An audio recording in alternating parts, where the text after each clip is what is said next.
Alright, welcome back to Inscryption. We've got a fight to do. Our deck is pretty happy. Hopefully this is easy.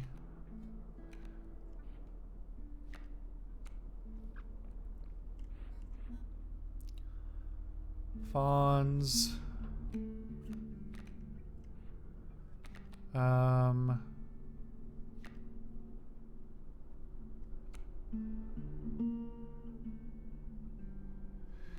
Let's put out the Mole Man.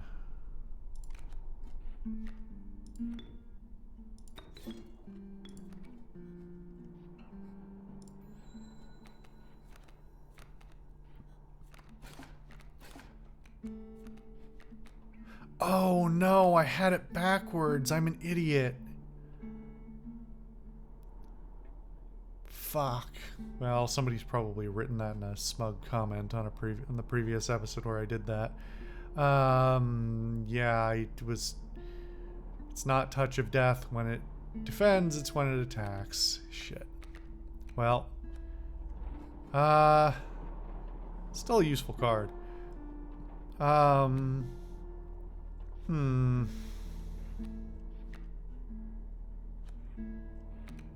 This will still trigger. So let's play the strange larva. Where do we play it? I think here is... That one wants to go this way and this one wants to go that way. They just gonna bump each other and not move? I think so. So I think here is best.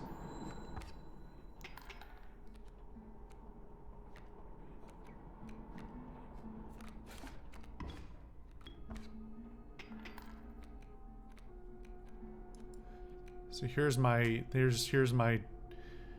defensive strat. I'm actually in a little bit of trouble now.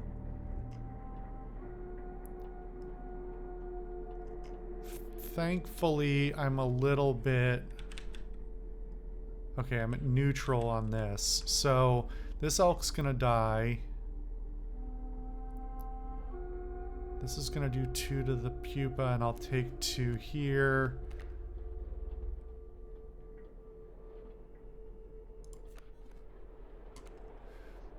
So the downside of my deck right now is that my deck does not have a lot of things that use bones. That's in the hopes that I don't have to, because the battles don't go on long enough to warrant it. But I don't think I've ever played this card. Alright.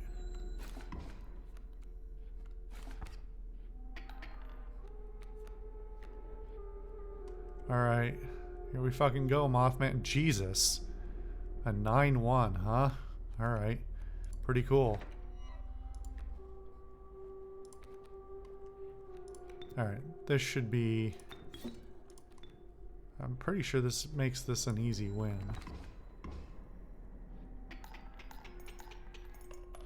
Yeah. Big damage. Cool. I accidentally made Mothman super good. Having it be a 9-3 is pretty sweet if I can keep it on the board that long. Alright. Casey, Raven, Elk. I love my Ravens. They are... Do I have more than one right now? I do. One there. One there. These two spliced together, well, the blood here is not that useful. Frankly, this isn't either. But empowering them more would be good.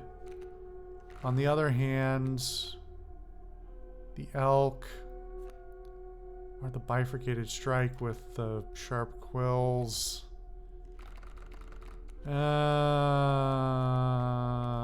was talking earlier about not wanting to necessarily go to the whatever you call them, the mushroom people event, but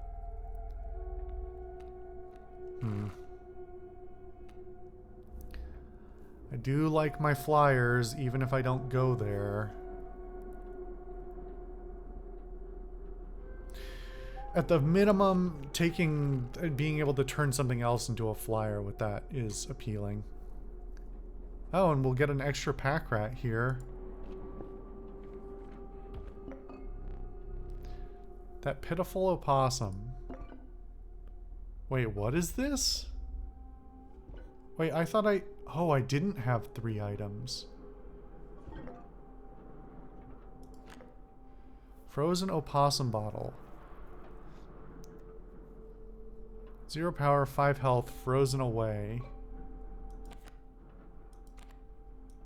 What is the stats of an opossum, though?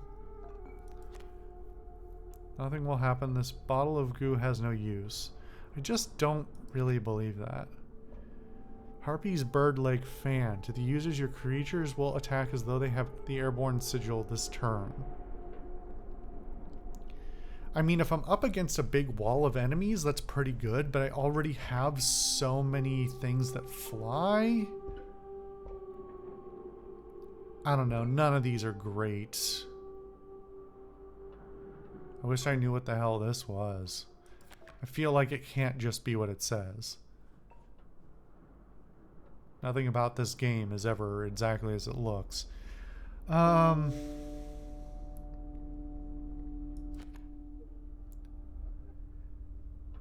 This is gonna save me in a pinch. Let's be honest. The day I have my big guys on the board but they can't fly is the day I'm gonna want that item. So we'll keep it. All right. Wait a minute. So this is the Trapper and Trader right now, isn't it? Trapper sat hunched beside one of his traps, slowly cranking it open. He gingerly removed a mangled hair from the steel teeth, but left the trap unhinged. Yeah, okay, so I was talking about this earlier, so I was wrong. I don't understand I don't totally understand the order of events here. Okay, so... wish I remembered this fight. I never fight this same... Like, I don't record really long recording sessions, so the last time I fought this guy is always on a different day, usually a different week. So I don't remember the exact details of the fight from the last time. I remember that the pelts came in handy. Can't remember why. All right. Other than I think they help me get in the way. You shouldn't have come here.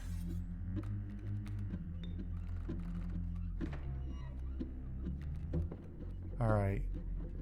The grizzly, the mole man. All right. I almost deliberately don't want to trigger this in the first stage.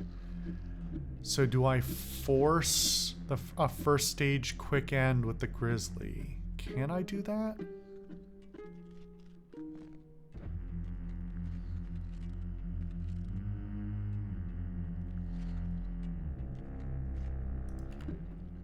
Card bearing the sigil perishes. The creature opposing it perishes as well. Pelt is created in your hand.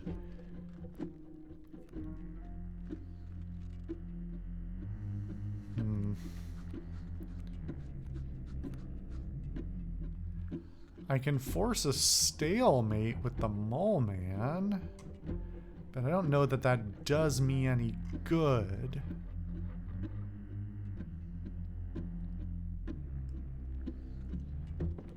Well, no, actually it doesn't, because those still do 1 damage, the frogs still do 1 damage per turn, and they're still gonna kill the mole man. Right? There's nothing else that's gonna prevent... Like, the touch of death isn't gonna carry over to the trap, I don't think.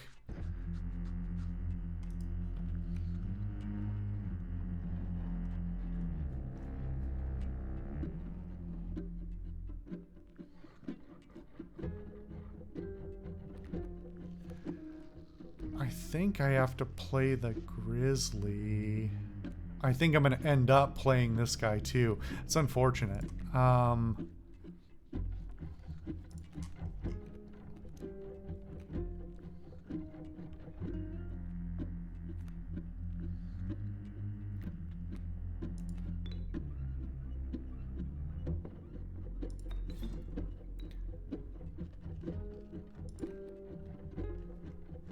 think this is the right move.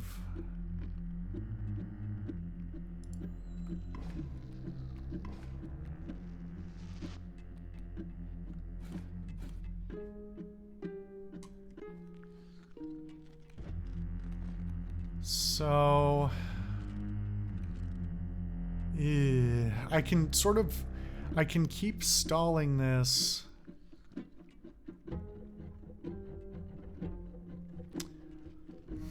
I'm gonna be forced, this card is going to play because I have to beat my way through these traps. See, I thought about putting the grizzly here and trying to do 1 damage to this empty slot in the last turn before this one killed it, which would have happened, and then the Urali would have played in its place, and then the Urali would have, Urayuli would have died as well because it would have hit the leaping trap. I'm not gonna just like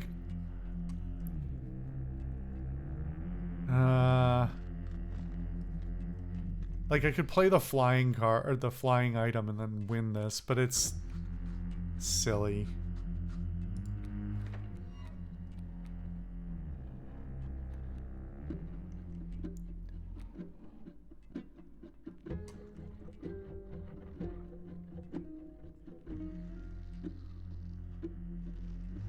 I assume that in the next turn, or in the end of this turn, it's going to die to the leaping trap and not even make it to the second one. Otherwise, I could actually, well, yeah, this is nasty.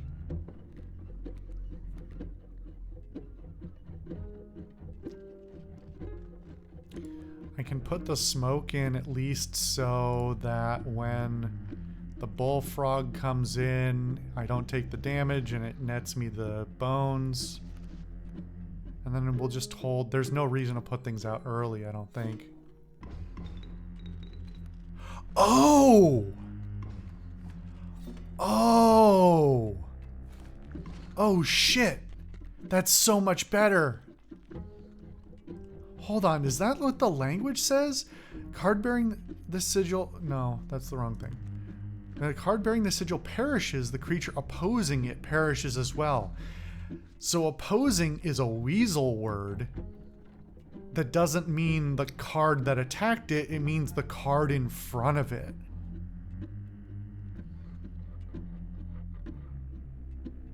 That's a nasty piece of work. Okay.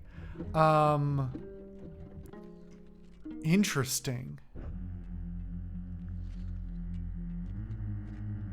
So actually, if I had not played that card, the Urayuli would have been safe in my hand. That's too bad, but I had no way of realizing that unless I had read its, you know, inconsistent wording very, very carefully and intuited that. Interesting.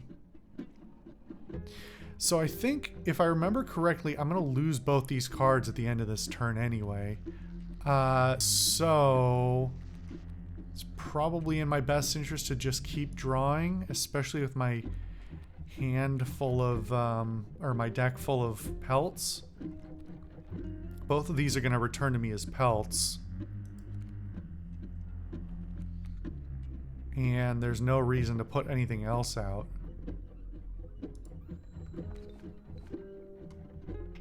There's a lot of teeth for me to get though, which is nice. All right, the skinning knife turns. Let's trade. Such powerful creatures, choose wisely. Okay. Trade for what you can, but know this, the rest will stay and fight for me. Right. Okay, so...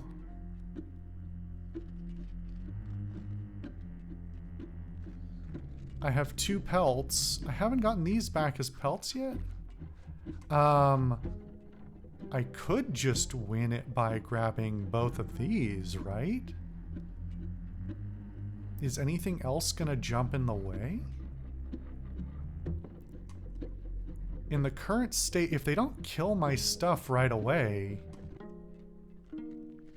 I mean, I want to take this Raven anyway because flying is nice.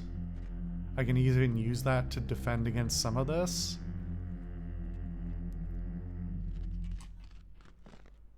Technically, I think I've already won this. Because if I get my turn next, I don't know who plays next. That's part of the problem. The Grizzly won't kill my Urayuli.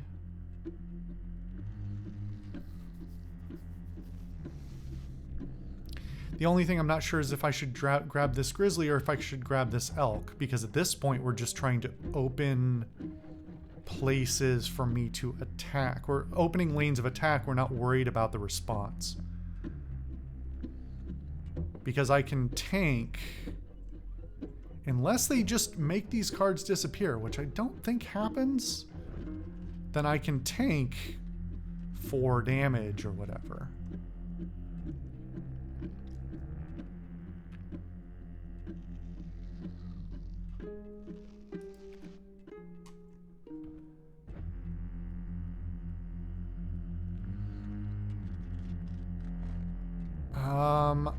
I think I'm gonna take the Grizzly because this is a safe... That makes this whole lane safe to attack, which should make me win. But also it's a powerful card that I would rather them not have. Strange choices. Alright, well, if you say so. I think it's a pretty smart choice. The Moose Buck is very weird with this dodge, because half the appeal of the Moose Buck is it's got a lot of health.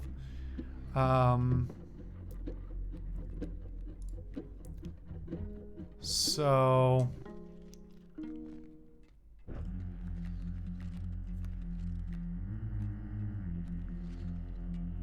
Should I put the Mole Man on the board as a defensive measure?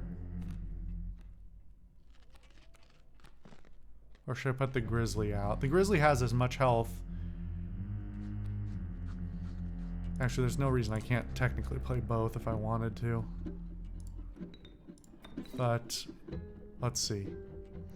So the Grizzly...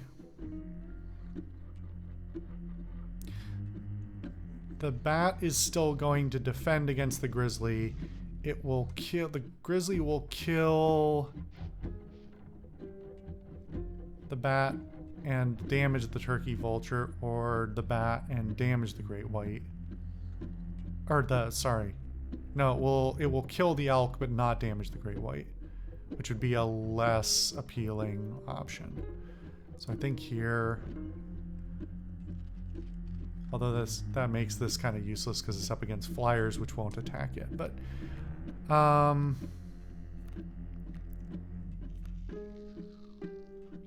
it actually would have been smarter for me to put the Grizzly in the other slot and put the Raven in that slot. But, yeah, it's fine. I think I may just win this outright anyway. I am going to win this outright anyway. What am I even talking about? I'm overthinking this. Okay. But just for funsies, you know.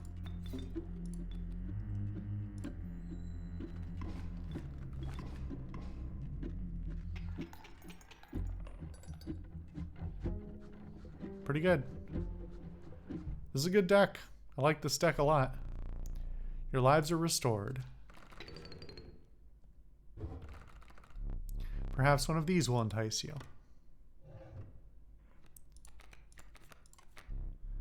Stalwart Mole Man, the ultimate defense. I already have one. I don't know why you're introducing it like that. The Mantis God is sweet with that three-way split. It's very weird that it's a 1/1. I don't know if that means it's supposed to be fodder for something else or if there's some other thing that it has going for it. The fact that it has God in the name feels like it should be special in some other way. And then this one, I've gotten this card a couple of times, but I've literally never triggered this ability. Chime is created in each empty adjacent space. A chime is defined as 1 power, 1 health. I just don't know what that does. It doesn't feel like it should just be a random you know, defensive item, right?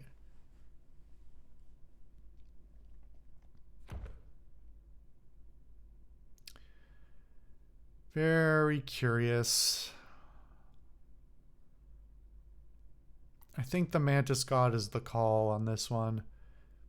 I've accidentally screwed up my mole men, so having them as duplicate fodder is not as appealing, and this I just don't know. We're doing a lot with splits, so let's go with that.